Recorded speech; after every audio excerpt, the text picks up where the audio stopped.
أعوذ بالله من الشيطان الرجيم. بسم الله الرحمن الرحيم.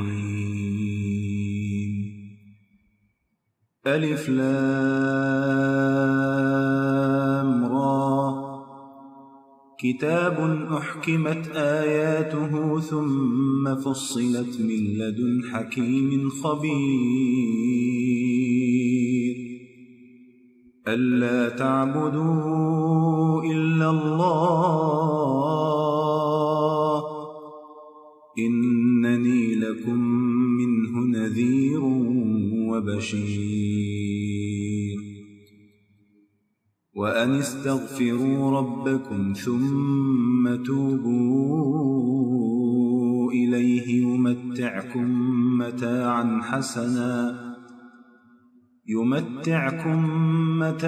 حسنا إلى أجل مسمى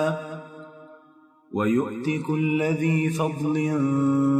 فضله وإن تولوا فإني أخاف عليكم عذاب يوم كبير. إلى الله مرجعكم وهو على كل شيء قدير. ألا إنهم يثنون صدورهم ليستخفوا منه ألا حين يستغشون ثيابهم يعلم ما يسرون وما يعلنون إنه عليم بذات الصدور. وما من دابة في الأرض إلا على الله رزقها ويعلم مستقرها ومستودعها كل في كتاب مبين. وهو الذي خلق السماوات والأرض في 6 أيام وكان عرشه على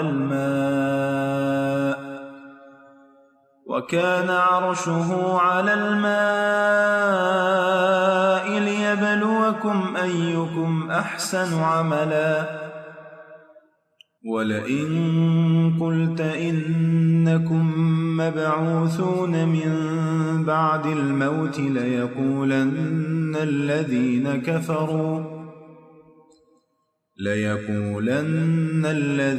كفروا إن هذا إلا سحر مبين. ولئن أخرنا عنهم العذاب إلى أمة معدودة ليقولن ما يحبسه ألا يوم يأتيهم ليس مصروفا عنهم وحاق بهم ما كانوا به يستهزئون. ولئن أذقنا الإنسان منا رحمة ثم نزعناها منه إنه ليئوس كفور. ولئن أذقناه نعماء بعد ضراء مسته ليقولن ذهب السيئات عني إنه لفرح فخور. إلا الذين صبروا وعملوا الصالحات أولئك لهم مغفرة وأجر كبير. فلعلك تارك بعض ما يوحى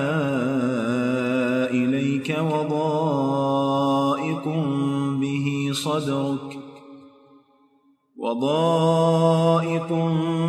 به صدرك أن يقولوا لولا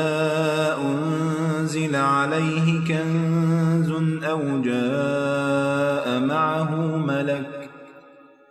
إنما أنت نذير والله على كل شيء وكيل أم يقولون افتراه قل فأتوا بعشر سور مثله مفتريات ودعوا من استطعتم من دون الله إن كنتم صادقين فإن لم يستجيبوا لكم فاعلموا أنما أنزل بعلم الله وأن لا إله إلا هو فهل أنتم مسلمون من كان يريد الحياة الدنيا وزينتها نوف إليهم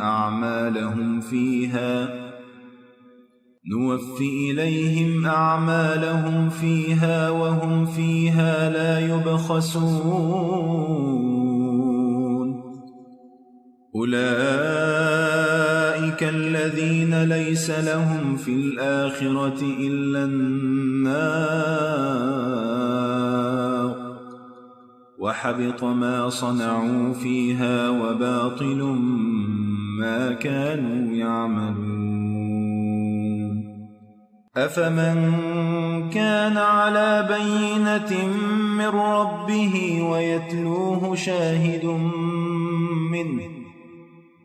ويتلوه شاهد منه ومن قبله كتاب موسى إماما ورحمة أولئك يؤمنون به ومن يكفر به من الأحزاب فالنار موعده فلا تك في مرية منه إنه الحق من ربك ولكن أكثر الناس لا يؤمنون ومن أظلم ممن افترى على الله كذبا أولئك يعرضون على ربهم ويقول الأشهاد هؤلاء الذين كذبوا على ربهم ألا لعنة الله على الظالمين الذين يصدون عن سبيل الله ويبغونها عوجا وهم بالآخرة هم كافرون أولئك لم يكونوا معجزين في الأرض وما كان لهم من دون الله من أولياء يضاعف لهم العذاب ما كانوا يستطيعون السمع وما كانوا يبصرون أولئك الذين خسروا أنفسهم وضل عنهم ما كانوا يفترون لا جرم أنهم في الآخرة هم الأخسرون إن الذين آمنوا وعملوا الصالحات وأخبتوا إلى ربهم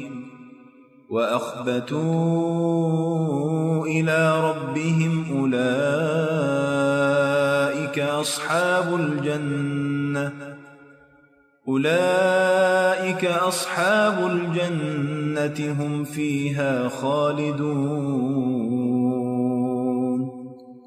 مثل الفريقين كالأعمى والأصم والبصير والسميع هل يستويان مثلا أفلا تذكرون ولقد أرسلنا نوحا إلى قومه إني لكم نذير مبين ألا تعبدوا إلا الله إني أخاف عليكم عذاب يوم أليم فقال الملأ الذين كفروا من قومه ما نراك إلا بشرا مثلنا وما نراك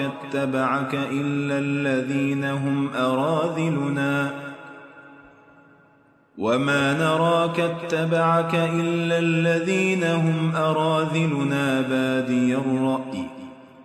وما نرى لكم علينا من فضل بل نظنكم كاذبين قال يا قوم أرأيتم إن كنت على بينة من ربي وآتاني رحمة من عنده فعميت عليكم أنلزمكموها وأنتم لها كارهون ويا قوم لا أسألكم عليه مالا إن أجري إلا على الله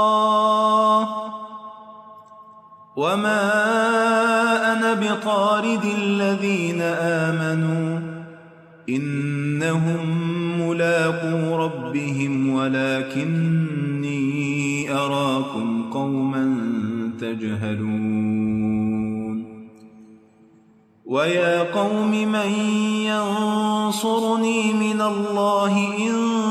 طردتهم أفلا تذكرون ولا أقول لكم عندي خزائن الله ولا أعلم الغيب ولا أقول إني ملك ولا أقول للذين تزدري أعينكم لن يؤتيهم الله خيرا الله أعلم بما في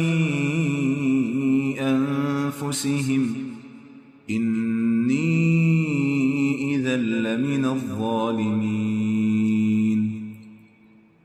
قالوا يا نوح قد جادلتنا فأكثرت جدالنا فأتنا بما تعدنا إن كنت من الصادقين قال إنما يأتيكم به الله إن شاء وما أنتم بمعجزين ولا ينفعكم نصحي إن أردت أن أنصح لكم إن كان الله يريد أن يغويكم هو ربكم وإليه ترجعون أم يقولون افتراه قل إن افتريته فعلي إجرامي وأنا بريء مما تجرمون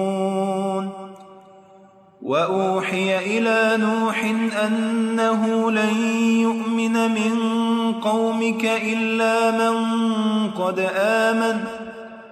فلا تبتئس بما كانوا يفعلون واصنع الفلك بأعيننا ووحينا ولا تخاطبني في الذين ظلموا إنهم مغرقون ويصنع الفلك وكلما مر عليه ملأ من قومه سخروا منه قال إن تسخروا منا فإنا نسخر منكم كما تسخرون فسوف تعلمون من يأتيه عذاب يخزيه ويحل عليه عذاب مقيم حتى إذا جاء أمرنا وفارت النور قل نحمل فيها من كل زوجين اثنين وأهلك إلا من سبق عليه القول وما آمن معه إلا قليل وقال اركبوا فيها بسم الله مجريها ومرساها إن ربي لغفور رحيم وهي تجري بهم في موج كالجبال ونادى نوح ابنه وكان في معزل يا بني اركم معنا ولا تكن مع الكافرين قال سآوي إلى جبل يعصمني من الماء قال لا عاصم اليوم من أمر الله إلا من رحم وحال بينهما الموج فكان من المغرقين وقيل يا أرض ابلعي ماءك ويا سماء أقلعي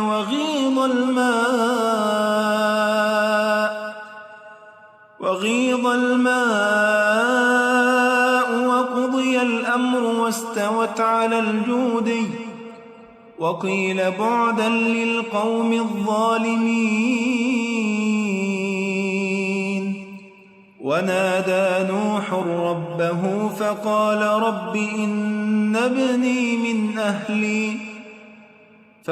رب إن ابني من أهلي وإن وعدك الحق وأنت أحكم الحاكمين قال يا نوح إنه ليس من أهلك إنه عمل غير صالح فلا تسألني ما ليس لك به علم إني أعظك أن تكون من الجاهلين قال رب إني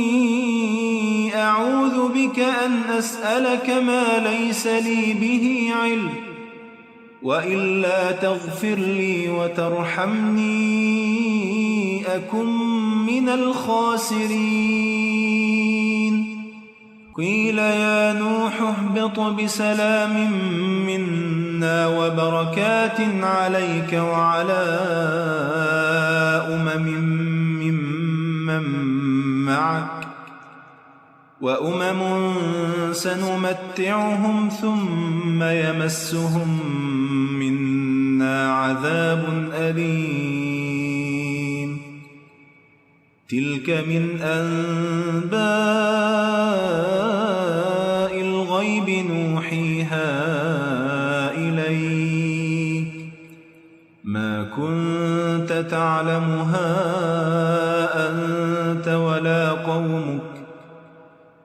كنت تعلمها أنت ولا قومك من قبل هذا فاصبر إن العاقبة للمتقين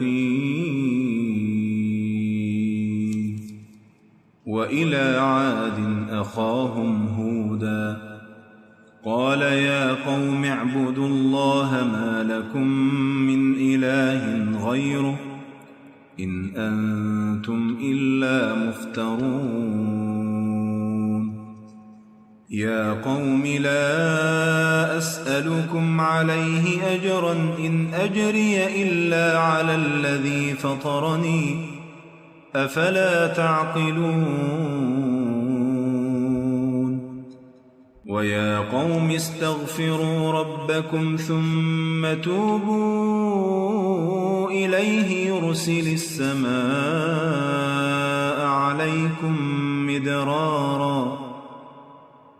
يرسل السماء عليكم مدرارا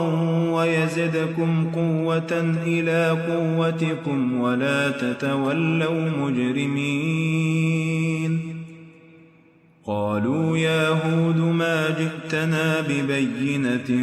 وما نحن بتاركي آلهتنا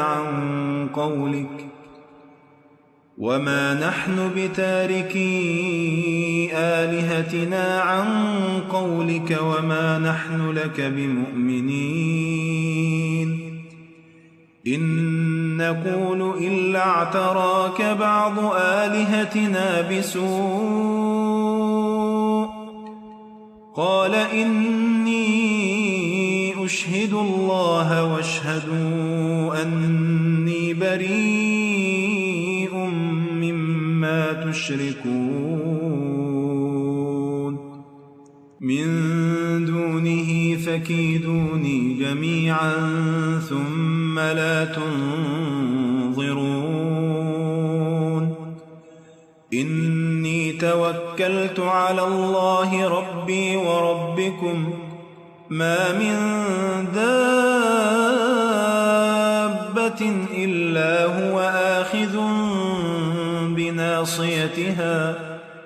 إن ربي على صراط مستقيم فإن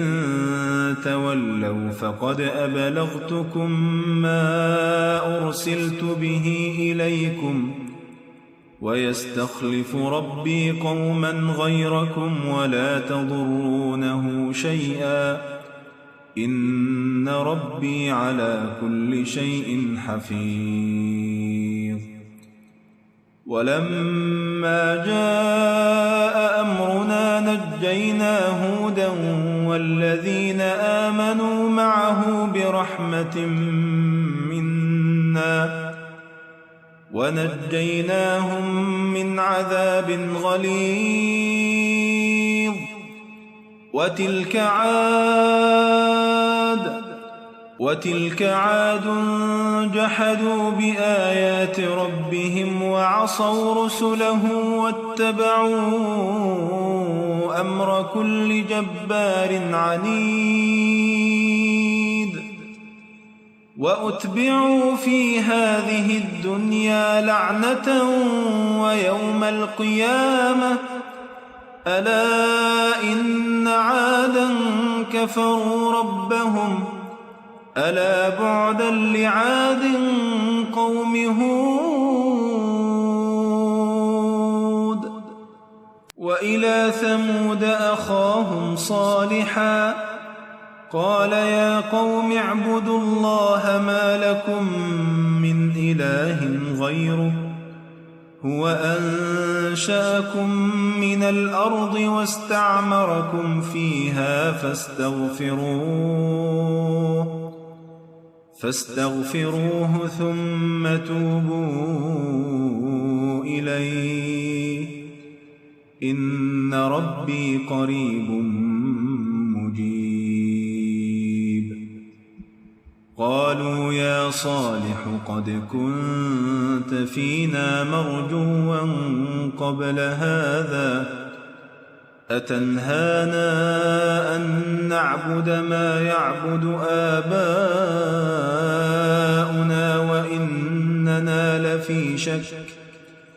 وإننا لفي شك مما تدعونا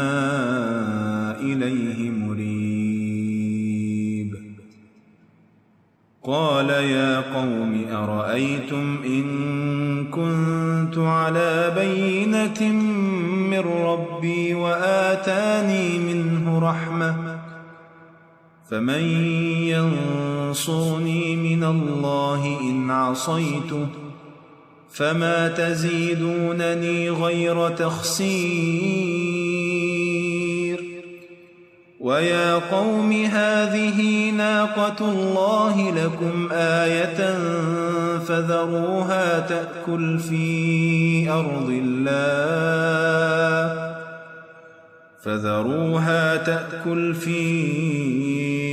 أرض الله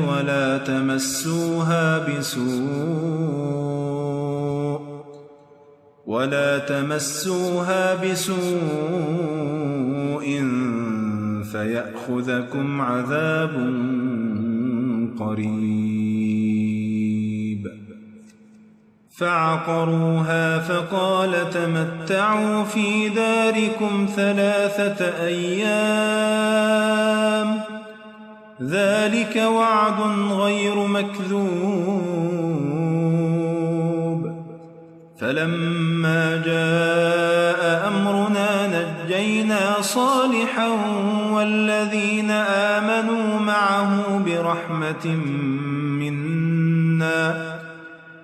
نجينا صالحا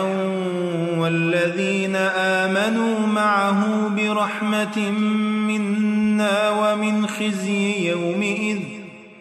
إن ربك هو القوي العزيز وأخذ الذين ظلموا الصيحة فأصبحوا في ديارهم جاثمين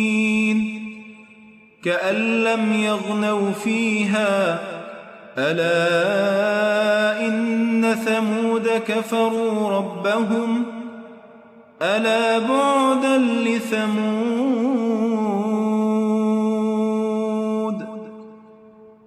ولقد جاءت رسلنا إبراهيم بالبشرى قالوا سلاما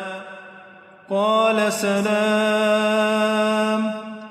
فما لبث أن جاء بعجل حنيذ فلما رأى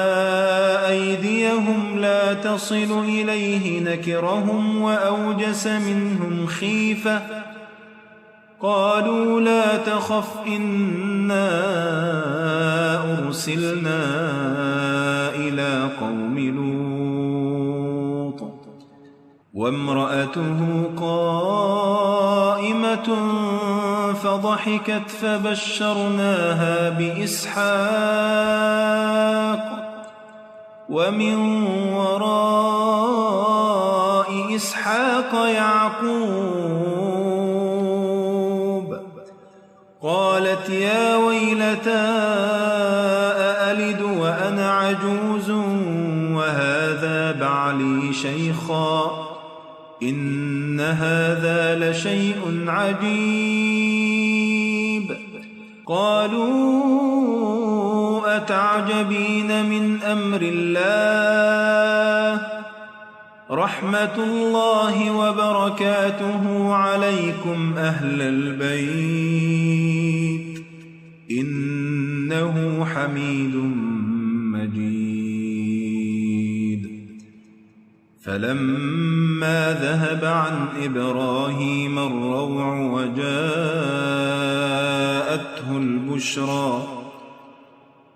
وجاءته البشرى يجادلنا في قوم لوط إن إبراهيم لحليم أواه منيب يا إبراهيم أعرض عن هذا إنه قد جاء أمر ربك وإنهم آتيهم عذاب غير مردود ولما جاءت رسلنا لوطا سيء بهم وضاق بهم زرعا وقال هذا يوم عصيب وجاءه قومه يهرعون إليه ومن قبل كانوا يعملون السيئات قال يا قوم هؤلاء بناتي هن أطهر لكم فاتقوا الله ولا تخزون في ضيفي أليس منكم رجل رشيد قالوا لقد علمت ما لنا في بناتك من حق وإنك لتعلم ما نريد قال لو أن لي بكم قوة أو آوي إلى ركن شديد قالوا يا لوط إنا رسل ربك لن يصلوا إليك فأسر بأهلك بقطع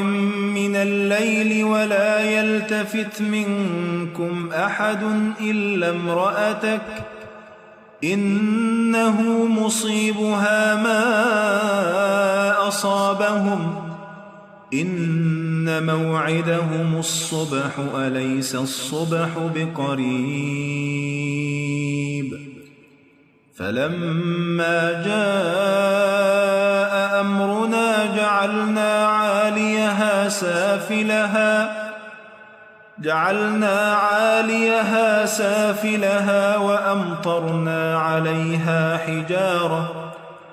وأمطرنا عليها حجارة من سجيل منضود مسومة عند ربك وما هي من الظالمين ببعيد وإلى مدين أخاهم شعيبا قال يا قوم اعبدوا الله ما لكم من إله غيره ولا تنقصوا المكيال والميزان إني أراكم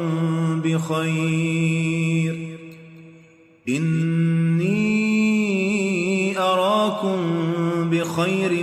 وإني أخاف عليكم عذاب يوم محيط ويا قوم أوفوا المكيال والميزان بالقسط ولا تبخسوا الناس أشياءهم ولا تعثوا في الأرض مفسدين بقية الله خير لكم إن كنتم مؤمنين وما أنا عليكم بحفيظ قالوا يا شعيب أصلاتك تأمرك أن نترك ما يعبد آباؤنا أو أن نفعل في أموالنا ما نشاء إنك لأنت الحليم الرشيد قال يا قوم أرأيتم إن كنت على بينة من ربي ورزقني منه رزقا حسنا وما أريد أن أخالفكم إلى ما أنهاكم عنه إن أريد إلا الإصلاح ما استطعت وما توفيقي إلا بالله عليه توكلت وإليه أنيب ويا قوم لا يجرمنكم شقاقي أن يصيبكم مثل ما أصاب قوم نوح أو قوم هود أو قوم صالح وما قوم لوط منكم ببعيد واستغفروا ربكم ثم توبوا إليه إن ربي رحيم ودود. قالوا يا شعيب ما نفقه كثيرا مما تقول وإنا لنراك فينا ضعيفا ولولا رهطك لرجمناك وما أنت علينا بعزيز. قال يا قوم أرهطي أعز عليكم من الله واتخذتموه وراءكم ظهريا إن ربي بما تعملون محيط. ويا قوم اعملوا على مكانتكم إني عامل سوف تعلمون من يأتيه عذاب يخزيه ومن هو كاذب وارتقبوا إني معكم رقيب. ولما جاء أمرنا نجينا شعيبا والذين آمنوا معه برحمة منا وأخذت الذين ظلموا الصيحة فأصبحوا في ديارهم جاثمين كأن لم يغنوا فيها ألا بعدا لمدين كما بعدت ثمود. ولقد أرسلنا موسى بآياتنا وسلطان مبين إلى فرعون وملئه فاتبعوا أمر فرعون وما أمر فرعون برشيد. يقدم قومه يوم القيامة فأوردهم النار وبئس الورد المورود. وأتبعوا في هذه لعنة ويوم القيامة بئس الرفد المرفود. ذلك من أنباء القرى نقصه عليك منها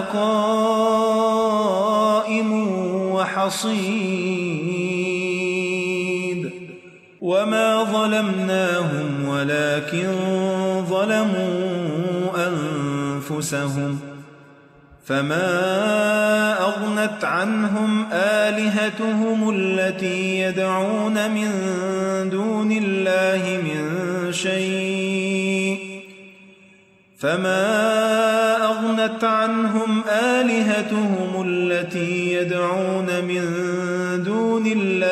من شيء لما جاء أمر ربك وما زادوهم غير تتبيب. وكذلك أخذ ربك إذا أخذ القرى وهي ظالمة إن أخذه أليم شديد. إن في ذلك لآية لمن خاف عذاب الآخرة ذلك يوم مجموع له الناس وذلك يوم مشهود. وما نؤخره إلا لأجل معدود يوم يأتي لا تكلم نفس إلا بإذنه فمنهم شقي وسعيد. فأما الذين شقوا ففي النار لهم فيها زفير وشهيق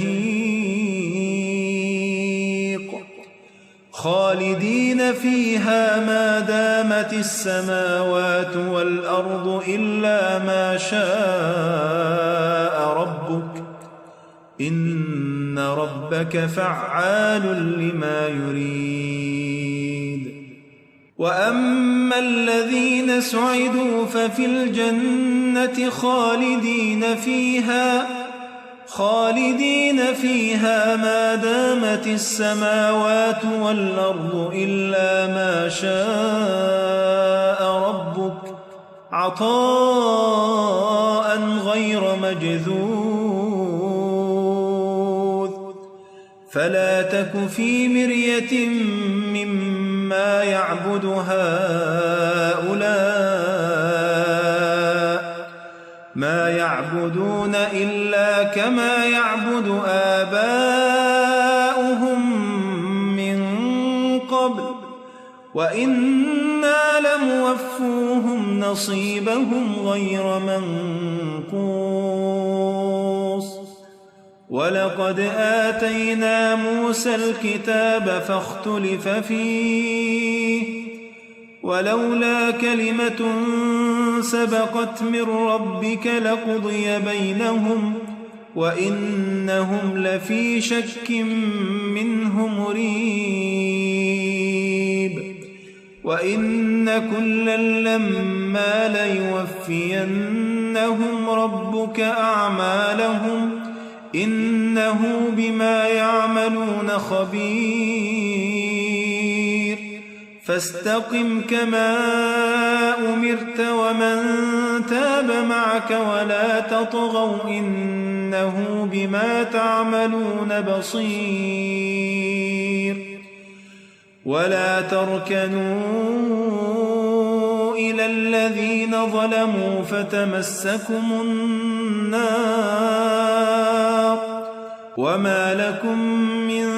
دون الله من أولياء ثم لا تنصرون.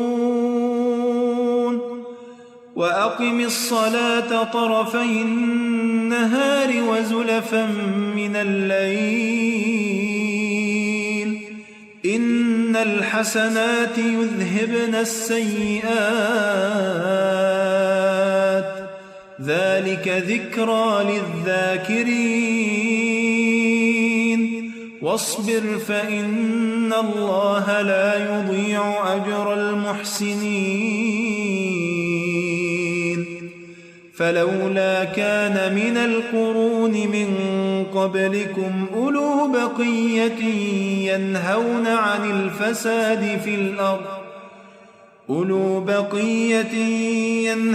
عن الفساد في الأرض إلا قليلا ممن أنجينا منهم واتبع الذين ظلموا ما أترفوا فيه وكانوا مجرمين. وما كان ربك ليهلك القرى بظلم وأهلها مصلحون. ولو شاء ربك لجعل الناس أمة واحدة ولا يزالون مختلفين إلا من رحم ربك ولذلك خلقهم وتمت كلمة ربك لأملأن جهنم من الجنة والناس أجمعين. وكلا